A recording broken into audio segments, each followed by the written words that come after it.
শূন্য থেকে শুরু এই সিরিজের আমরা যতগুলো ক্লাস তৈরি করেছি এখন পর্যন্ত সেগুলোতে আমরা অনেক রকম সেন্টেন্স তৈরি করেছি। আজকেও আমরা একটা সেন্টেন্স নিব এবং সেটাকে বিভিন্ন রকম রূপে পরিবর্তন করব। তাই আজকে আমাদের ক্লাসের নাম হচ্ছে চেঞ্জিং সেন্টেন্স। আমরা খুবই সাধারণ একটা বাক্য নিব, যেমন এখানে নিয়েছি যে তুমি একজন বুদ্ধিমান মানুষ। এটাকে আমরা বিভিন্নভাবে আরো পরিবর্তন করতে থাকবো। তো আজকের ক্লাসটা খুব সুন্দর হবে, মজার হবে। আসো ক্লাসটা শুরু করি। আর এই ক্লাসটা শেষ হয়ে যাওয়ার পরে এরপরে আমি বেশ 3-4টা ক্লাস তৈরি করব। নেটিভ স্পিকাররা কিভাবে কথা বলে ওই সিরিজটা কয়েকটা ভিডিও বানাবো। আপাতত এই সিরিজটা কয়েকদিন বন্ধ থাকবে তখন। আচ্ছা, তো আসো দেখি, এটা খুবই একটা সহজ বাক্য যে তুমি একজন বুদ্ধিমান মানুষ। তো এটার ইংরেজি কি হয়? এটার ইংরেজি হলো you are a smart person, তাই না? এই স্মার্ট শব্দের অর্থ হচ্ছে বুদ্ধিমান বা চটপটে, আর মানুষ এই ক্ষেত্রে হচ্ছে পারসন। তুমি একজন বুদ্ধিমান মানুষ। এখন ইউ এর সঙ্গে কেন আর হলো, কেন এম হয়, কেন ইজ হয়, এগুলো নিশ্চয়ই আমরা আগের ক্লাসে শিখেছি। তাহলে তোমরা যারা এই সিরিজটা দেখছো তারা কিন্তু জানো, আর যদি না জানো তাহলে এই সিরিজের প্লেলিস্টে যাও, যে দেখে আসো, প্রথম থেকে ক্লাসগুলো দেখলে তাহলে বুঝতে পারবে যে কেন হচ্ছে। আচ্ছা, আমি যদি এখন বলি যে তুমি একজন বুদ্ধিমান মানুষ নও, তাহলে আমাকে কি করতে হবে?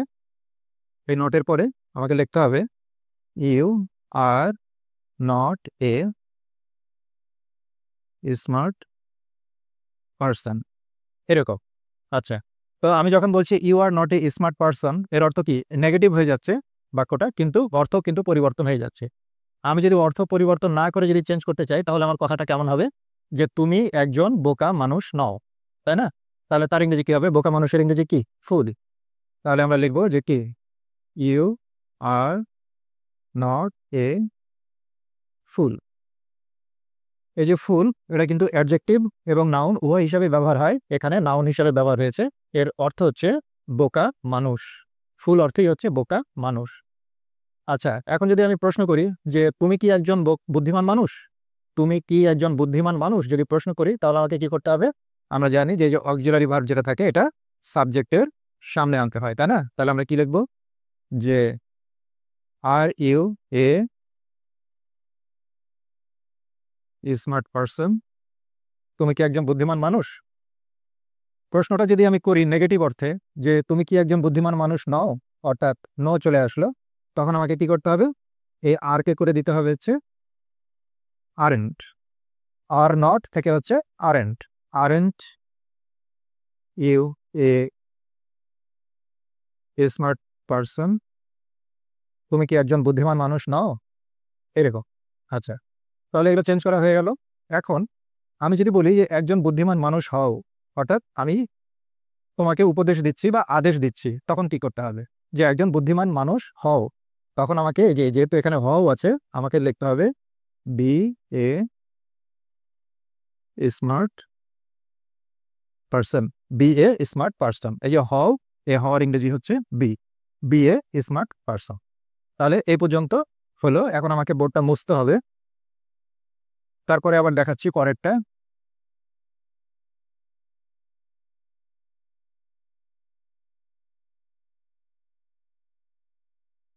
আচ্ছা, তাহলে এখানে কি ছিল? যে একজন বুদ্ধিমান মানুষ হও। তাহলে ওখানে ছিল যে একজন বুদ্ধিমান মানুষ হও। এই কথাটাকে যদি আমি আরেকটু বাড়াই দিই, যে একজন বুদ্ধিমান মানুষ হও যাতে করে সুখী জীবনযাপন করতে পারো, তাহলে তার ইংরেজিটা কি হবে? তো এইটুকের ইংরেজি তো আমরা শিখলাম, তাই না? কি শিখলাম? বি এ স্মার্ট পারসন, একজন বুদ্ধিমান মানুষ হও। এই যে যাতে করে, এই যাতে করের ইংরেজি কি এটা আমাদেরকে জানতে হবে। সো অ্যাজ টু, যাতে করের ইংরেজি হচ্ছে so as two. So as two কি? সুখী জীবনযাপন করতে পারো। যেহেতু এখানে টু আছে, তাহলে এরপরে আমাকে ভার্ব নিতে হবে। হ্যাঁ, তাহলে জীবনযাপন করার ইংরেজি কি? Live. So as to live. এবং সুখী জীবনযাপন, এটার ইংরেজি হচ্ছে happily. Be a smart person so as to live happily.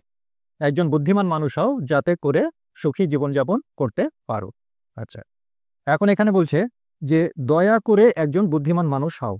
দয়া করে একজন বুদ্ধিমান মানুষ হও, তার ইংরেজি কি? দয়া করে ইংরেজি কি? প্লিজ। প্লিজ লিখতে পারো, অথবা কাইন্ডলি লিখতে পারো। Kindly B a smart person. Please, kindly, যে কোনো একটা বললে হবে, বি এ স্মার্ট পারসন। তাহলে এটা আমার কি হলো? অনুরোধ করা হলো। আর আগেরটা যেটা ছিল সেটা হচ্ছে নির্দেশনা। এই অনুরোধ, নির্দেশনা কেমন কি, এগুলো কিন্তু আগের ক্লাসগুলোতে বোঝানো হয়েছে। তোমরা আগের ক্লাসগুলো দেখে আসো প্লেলিস্টে, যে তাহলে আরো ভালো বুঝতে পারবে। আচ্ছা, এখন এখানে কি বলছে? যে বোকা মানুষ হয়েও না, নেগেটিভ করতে বলছে। অর্থাৎ এটা ইম্পারেটিভ সেন্টেন্স, এর নেগেটিভ। এগুলোও কিন্তু ইম্পারেটিভ সেন্টেন্স, তার নেগেটিভ করতে বলছে। ইম্পারেটিভ সেন্টেন্সের নেগেটিভ আমাদেরকে কিভাবে করতে হয়? ডোন্ট দিয়ে করতে হয়, তাই না? ডোন্ট বি এ ফুল, অর্থাৎ বোকা মানুষ হয়েও না। ডোন্ট বি এ ফুল, বোকা মানুষ হয়েও না। এই ডোন্ট হচ্ছে কি? ডু নটের কন্ট্রাকশন। ডোন্ট হচ্ছে ডু নটের কন্ট্রাকশন। আসো, এবার কি বলছে? চলো বুদ্ধিমান মানুষ হয়ে উঠি। চলো বুদ্ধিমান মানুষ হয়ে উঠি, অর্থাৎ এবার আমরা কি করছি? পরামর্শ করছি। পরামর্শের বাক্যগুলো কিভাবে শুরু করতে হয়? লেটস দিয়ে। তাহলে আমরা লিখি, let's become smart people. Let's become smart people. এখানে পিপল করতে হলো কেন? কারণ এটা পরামর্শ বলছে, চলো আমরা, চলো আমরা বুদ্ধিমান মানুষ হই। তো এখানে পার্সন, এটা হচ্ছে সিঙ্গুলার, আর পার্সনের প্লুরাল হচ্ছে পিপল, এই কারণে প্লুরাল করতে হলো। যেহেতু পরামর্শ, চলো আমরা বুদ্ধিমান মানুষ হই, আমরা অনেকজনকে বোঝাচ্ছে, এই কারণে। আচ্ছা, তাহলে চলো বুদ্ধিমান মানুষ হয়ে উঠি, এটা হলো। আরেকটা বলছে যে তাকে বুদ্ধিমান মানুষ হতে দিন, অর্থাৎ কাউকে কোনো কিছু হতে দেওয়ার সুযোগ দেওয়া বা অনুমতি দেওয়া। এই ক্ষেত্রে বাক্যগুলো কিন্তু আমাদেরকে কি দিয়ে শুরু করতে হয়? Let plus object. Let plus object, অর্থাৎ কোনটা হবে? যে তাকে, এটা। তো প্রথমে আমরা শুরু করব লেট দিয়ে, অর্থাৎ লেট হিম। তারপরে এই যে হতে দিন, এই ভার্ব নিতে হবে এবং ভার্বের বেস ফর্ম নিতে হবে।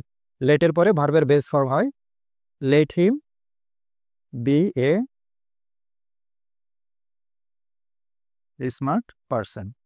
একটা জিনিস মনে রাখতে হয় যে let him be a smart person, এই লেটের পরে কখনো টু এখানে বসানো যাবে না। Let him to be a smart person এরকম হয় না। লেটের পরে এখানে সবসময় বেয়ার ইনফিনিটিভ হয়, অর্থাৎ টু বাদ দিয়ে বসাতে হয়। এই বিটা হচ্ছে bare infinitive. Let him be a smart person, তাকে বুদ্ধিমান মানুষ হতে দিন। আরও কি কি পরিবর্তন করা যায়? আসো দেখি। যে দোয়া করি তুমি বুদ্ধিমান মানুষ হও, অর্থাৎ এবার আমি আশীর্বাদ করছি। হ্যাঁ, দোয়া করিটা আমি ব্র্যাকেটের মধ্যে লিখেছি, অর্থাৎ মাঝে মধ্যে আমরা দোয়া করি এই কথাটা বলি না, আমরা শুধু বলি তুমি বুদ্ধিমান মানুষ হও, অর্থাৎ তার জন্য শুভকামনা করলাম বা আশীর্বাদ করলাম বা দোয়া করলাম। তো সেই ক্ষেত্রে আমাদেরকে বাক্যটা কি দিয়ে শুরু করতে হয়? মে দিয়ে শুরু করতে হয়, তাই না? সেক্ষেত্রে বাক্যটা হয় may you be a smart person. একইভাবে যদি আমি এই আশীর্বাদটা যদি নেগেটিভ বাক্য দিয়ে তৈরি করি, অর্থ যদি পরিবর্তন না করি, যেমন দোয়া করি তুমি বোকা হয়েও না, দোয়া করি তুমি বোকা হয়েও না, তখন আমাকে কি করতে হবে? May you not be a fool. May you not be a fool. আচ্ছা, বাক্যটা যদি এরকম হয়, ইস তুমি যদি বুদ্ধিমান মানুষ হতে, এরকম আমরা এখন আকাঙ্ক্ষা প্রকাশ করছি, তাহলে কি হতো? ইস যদি তুমি বুদ্ধিমান মানুষ হতে, তাহলে আমাদেরকে কি করতে হয়? এই ইস থাকলে I wish you were the smart person. আর একটা জিনিস খেয়াল রাখতে হয়, যখন আই উইশ দিয়ে আমরা বাক্য করব, তখন অবশ্যই এখানে পাস্ট ইনডেফিনিট বা সিম্পল পাস্ট ব্যবহার করতে হয়। ঠিক আছে? আচ্ছা, এই সিরিজের যারা আগের ভিডিওগুলো দেখোনি, তারা যদি না বুঝতে পারো, তাহলে আগের ক্লাসগুলো দেখে আসো, তাহলে আরো ভালো বুঝতে পারবে। আচ্ছা, এই বাক্যটাই যে ইস তুমি যদি বুদ্ধিমান মানুষ হতে, এই বাক্যটাই কিন্তু এভাবেও বলা হয় যে কি ভালো হতো যদি তুমি বুদ্ধিমান মানুষ হতে, কি ভালো হতো, তাই না? এটাও কিন্তু একই রকম। এটাই, দুইটা একই, আই উইশ দিয়ে করতে হবে। এখন যদি এইভাবে শুভকামনা প্রকাশ করি যে তোমার বুদ্ধিদীপ্ত জীবনযাপন কামনা করি, তোমার বুদ্ধিদীপ্ত জীবনযাপন কামনা করি, তখন বাক্যটা শুধু উইশ দিয়ে শুরু করতে হয়। কেমন? Wish you a smart lifestyle. Wish you a smart lifestyle, তোমার বুদ্ধিদীপ্ত জীবনযাপন কামনা করি। আচ্ছা, তুমি যদি বুদ্ধিমান মানুষ হতে, এটা আবার কিভাবে বলা যায়? বাক্যটা এভাবেও বলা যায়, would that you were a smart person would that, অর্থাৎ বাক্যটা কখন উড দ্যাট দিয়েও শুরু করা যায় এই বাক্যটা। এই বাক্যগুলো কিন্তু কাছাকাছি। এখানে হচ্ছে কি আমি একটা আশা বা আকাঙ্ক্ষা প্রকাশ করছি, অথবা আফসোসও করতে পারি ভাবে যে তুমি যদি বুদ্ধিমান মানুষ হতে, তাই না, এরকম। আর একটা কি বলছে, যদি তুমি বুদ্ধিমান হতে, দুইটা কিন্তু একই, হ্যাঁ, দুইটা কিন্তু একই। এটাকে আবার এই উড দ্যাট দিয়ে যেমন শুরু করা যায়, এভাবেও করা যায় যে if only you are a smart person, অর্থাৎ এখানে থাকলো ইফ অনলি।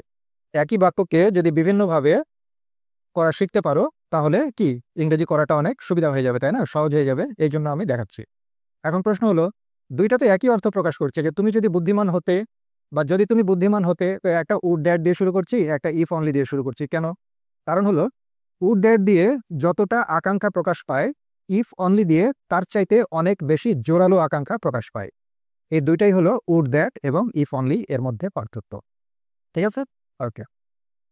এখন যদি আমি বাক্যটা বলি, তুমি কি বুদ্ধিমান, মানে আমি তার প্রশংসা করছি, তুমি কি বুদ্ধিমান বা তুমি কি বুদ্ধিমান মানুষ, তাহলে এখানে যদি থাকে কি, তাহলে আমরা বাক্যটা শুরু করব what a smart person you are, এবং শেষে এক্সক্লামেটরি মার্ক দিতে হবে, এক্সক্লামেশন মার্ক দিতে হবে, কারণ এটা হচ্ছে এক্সক্লামেটরি সেন্টেন্স, কারণ আমি প্রশংসা করছি। এখানে হচ্ছে কি যে হচ্ছে তুমি কত বুদ্ধিমান, আমি প্রশংসার পাশাপাশি একই সঙ্গে বিস্ময়ও প্রকাশ করছি, এক্সক্লামেটরি সেন্টেন্স। আর আমি যদি বলি তুমি কত বুদ্ধিমান, এখানে যদি কত থাকে, তাহলে আমাকে বাক্যটা শুরু করতে হবে হাউ দিয়ে। How smart you are, how smart you are. এখন তুমি কি বুদ্ধিমান এবং তুমি কত বুদ্ধিমান, দুইটা কিন্তু প্রায় একই অর্থ প্রকাশ করে এবং একই মনের ভাব প্রকাশ করে। তাহলে একটা হোয়াট দিয়ে শুরু করতে পারি, আবার হাউ দিয়ে শুরু করতে পারি। পার্থক্য কি?